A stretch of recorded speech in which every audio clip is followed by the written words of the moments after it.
c'est connu que quelqu'un qui veut noyer son chien l'accuse de rage. Et dans un pays comme le Togo où la loi du plus fort est malheureusement devenue la règle au sommet de l'État depuis longtemps, pour que Madame Abba ne puisse pas parler et réclamer ce qui lui reviendrait de droit, à elle et à ses enfants, il ne serait pas étonnant que Faure Gnassingbé et son entourage trouvent un malsain subterfuge pour la jeter en prison, ou la contraindre à repartir en exil. C'était en ces termes que nous terminions notre article le 29 juillet 2024 dans le journal Liberté, après l'arrestation à Lomé de la veuve du disparu Bertin Abba. Le régime togolais, sous Faure Gnassingbé surtout, nous a tellement habitués au déni de la vérité, de la justice, du respect de la vie et de la dignité humaine qu'on n'a pas besoin d'être doté d'un grand sens de l'anticipation avant de prévoir ce que Faure Gnassingbé et ses collaborateurs feront ou ne feront pas dans un proche avenir, s'agissant de la persécution des citoyens et des citoyennes. Notre présage du 29 juillet dernier,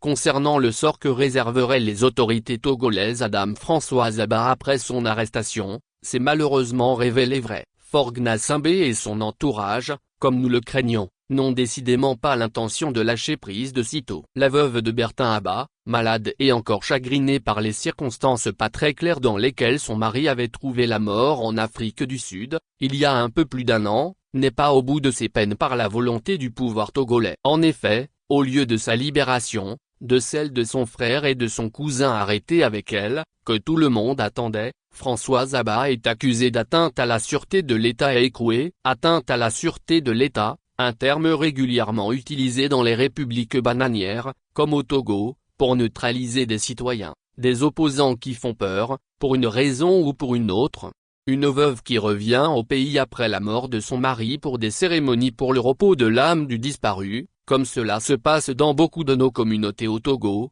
est accusée d'un délit à dormir debout et embastillé. Et pour parfaire l'horrible comédie, le journaliste togolais Ferdinand Haïté et le commandant Olivier Ama, tous deux en exil, sont accusés de faire équipe ensemble avec la veuve Abba Bertin pour déstabiliser le pouvoir de Faure Gnassingbé. Ce qui fait réagir l'ancien officier de l'armée togolaise, Olivier Ama en ces termes: Faure Gnassingbé est ridicule et lamentable. Est-il tombé sur la tête? Ferdinand Haïté, lui, ne passe pas par quatre chemins pour s'étonner de l'accusation à lui faite, comme d'ailleurs à Olivier Ama, d'être derrière l'attaque terroriste qui avait coûté la vie à plusieurs militaires togolais dans l'extrême nord du pays. Il y a quelques semaines, m'associer ou vouloir m'associer à une entreprise terroriste est une démarche désespérée de diffamation sans précédent et d'intimidation du pouvoir de Lomé qui semble de plus en plus fragile au point de voir des fantômes partout et de s'en prendre dans son délire à des gens sans aucune défense, veuves et orphelins. Non seulement le pouvoir togolais,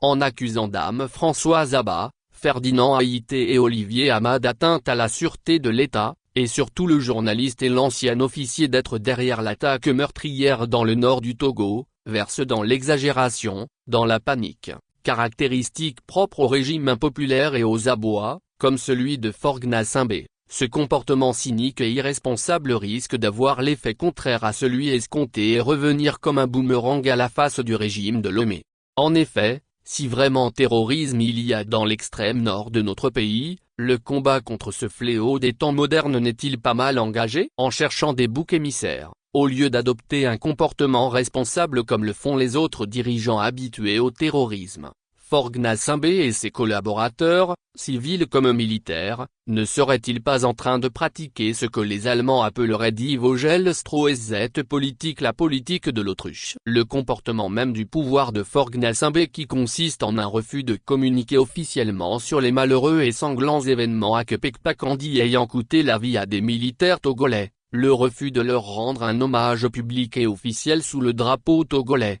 comme ça se passe dans les autres pays, sont des signes qui ne trompent personne, et qui veulent dire que le régime cherche à cacher la vérité aux Togolais sur la réalité de l'existence, oui ou non, du terrorisme au nord du Togo. Le pouvoir de Lomé, en embastillant la veuve Françoise Abba Bertin et en accusant parallèlement Ferdinand Haïté et Olivier Ama d'être de mèche avec elle, pour déstabiliser le pays, voulait-il faire d'une pierre deux coups en accablant des opposants qui font peur, puisqu'en dehors des accusations, des mandats d'arrêt internationaux seraient lancés à leur encontre, selon les informations provenant de leurs avocats, et l'acharnement sur Madame Abba Bertin serait mu par des raisons politiques ou autres, puisque selon les informations que nous avons pu recevoir depuis le pays, Le dossier serait tellement vide qu'un cousin du feu Bertin Abba aurait déclaré devant le juge d'instruction qu'il aurait été intimidé et menacé par les enquêteurs afin d'accabler la malheureuse veuve en l'accusant de délits qu'elle n'aurait pas commis. Ainsi va le Togo de Faure Gnassingbé où les enquêtes à la gendarmerie ne sont que synonymes de torture morale et même physique.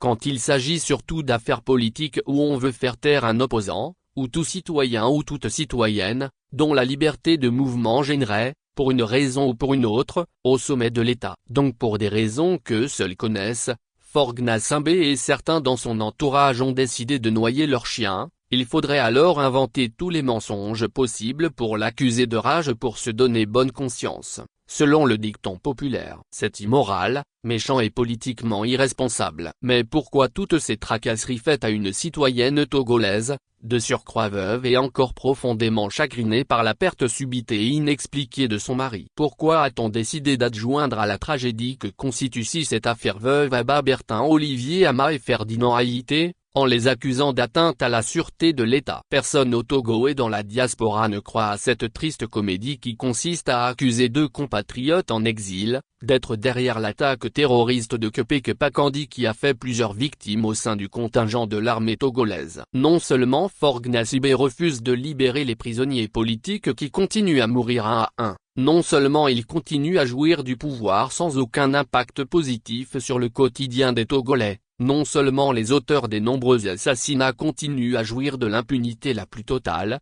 sans parler des détournements de fonds et du pillage systématique des ressources du pays, dont l'exemple vient d'en haut, le pouvoir togolais ne fait que s'enfoncer dans des dérives totalitaires en pratiquant une fuite en avant. L'acharnement sur une pauvre veuve et sur des orphelins, l'accusation de deux compatriotes en exil, le journaliste Ferdinand Haïté et l'ancien officier de gendarmerie Olivier Ama, d'atteinte à la sûreté de l'État et de soutien au terrorisme devraient servir à détourner l'attention sur la vraie situation politique plus que dramatique qui est aujourd'hui celle de notre pays. Ailleurs en Afrique, et plus près dans la sous-région ouest africaine, les efforts dans plusieurs pays sont orientés vers plus de démocratie et de transparence dans la gestion des affaires de l'État pour le bien des citoyens. Au Togo, jusqu'à quand Faure Gnassingbé va-t-il encore compter sur une dictature pure et dure, avec toutes ses dérives, pour espérer ne jamais quitter le pouvoir, alors que tout change positivement autour de nous?